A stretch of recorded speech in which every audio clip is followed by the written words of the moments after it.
Assalamualaikum warahmatullahi wabarakatuh. Selamat pagi anak-anak, salam sehat selalu, anak-anak selalu dalam lindungan Allah Subhanahu wa taala. Anak-anak, pada pagi ini sebelum materi kita mulai, marilah kita berdoa Al-Fatihah. Anak-anak, kita masih mempelajari negara-negara ASEAN. Sekarang materi 4 yaitu negara Laos. Identitas nasional itu adalah identitas negara. Anak-anak di situ di atas pojok atas kalian melihat identitas negara yaitu bendera dan lambang negara.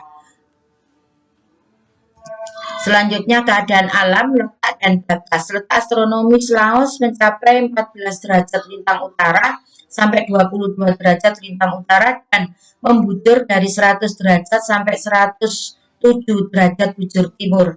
Dengan batas sebagai berikut: sebelah barat berbatasan dengan Thailand dan Myanmar, sebelah utara berbatasan dengan Tiongkok dan Vietnam, sebelah timur dengan Vietnam, dan sebelah selatan dengan Kamboja. Iklim Laos beriklim tropis dengan suhu rata-rata 26 derajat Celcius pada bagian utara dan 28 derajat Celcius pada bagian selatan.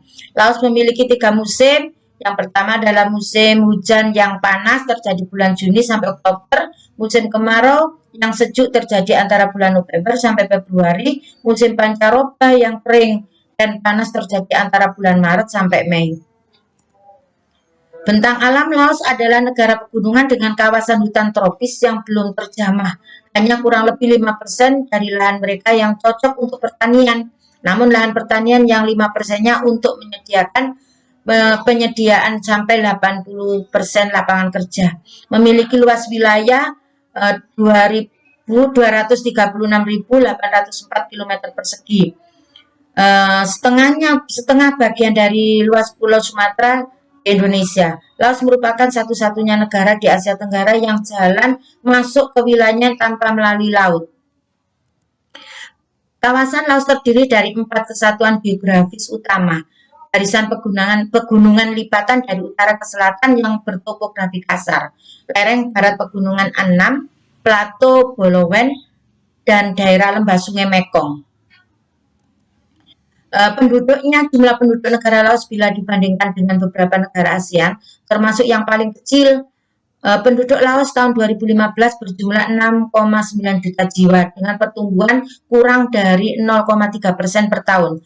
Kurang lebih 50% penduduknya memeluk agama Konghucu, 34% menganut kepercayaan suku, 2% Kristen, dan lain-lain mencapai 6%. Bahasa nasional yang digunakan adalah bahasa Laos. Etnis bangsa yang banyak ditemukan yaitu etnis Laosian 60%, suku gunung 36%, dan suku lain 5%. Orang Meo dan Yao keturunan dari Tiongkok bagian selatan yang banyak ditinggal daerah pegunungan memanfaatkan lahan untuk pertanian dengan sistem tebang bakar.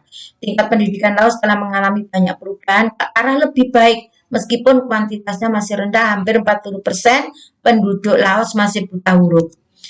Perekonomian adalah pertanian merupakan kegiatan ekonomi utama yang menyerap lebih dari 72% tenaga kerja. Luas lahan pertanian mencapai kurang lebih 932% hektar dan dimanfaatkan untuk budidaya tanaman padi dan jagung, terutama di provinsi Gangwon dan Hokkien. Sarana transportasi belum banyak dan sarana telekomunikasi juga masih sedikit. Hal ini membuat laju perjalanan kurang lancar. Ekspor utama Laos berupa barang tambang, biji timah, kayu, kapas, kopi, kapur, barus, dan kulit. Kegiatan impor dilakukan untuk memenuhi kebutuhan hidup, diantaranya beras, minyak bumi, mesin, barang elektronik, dan barang-barang konsumsi lain. Sumber daya alam di Laos telah mengalami penurunan secara signifikan. Diperkirakan Laos tinggal memiliki luas hutan kurang lebih 130.000 km persegi. Dari jumlah itu, kurang lebih 70.000 km persegi saja yang memiliki nilai jual.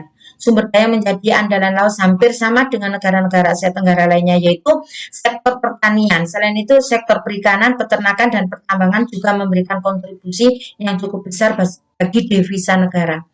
Kerjasamanya dalam data pergaulan dengan negara lain, Laos banyak melakukan kerjasama yang berkaitan dengan kegiatan ekonomi seperti ekspor dan impor. Di pihak lain, pihak kerjasama yang dilakukan Laos juga sudah lebih berkembang dalam bidang lain baik di level regional maupun internasional.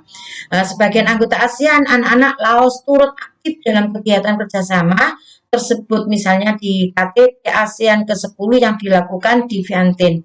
Nah, di situ ada beberapa organisasi internasional diikuti Laos. Di situ anak-anak bisa membaca.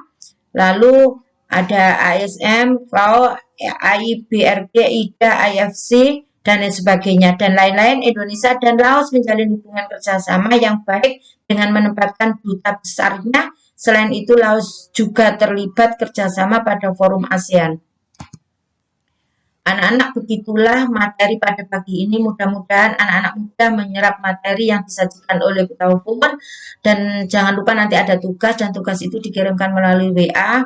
Dan terima kasih atas perhatiannya. Semoga anak-anak masih tetap eksis, sehat selalu, dan semangat. Saya akhiri, Assalamualaikum warahmatullahi wabarakatuh.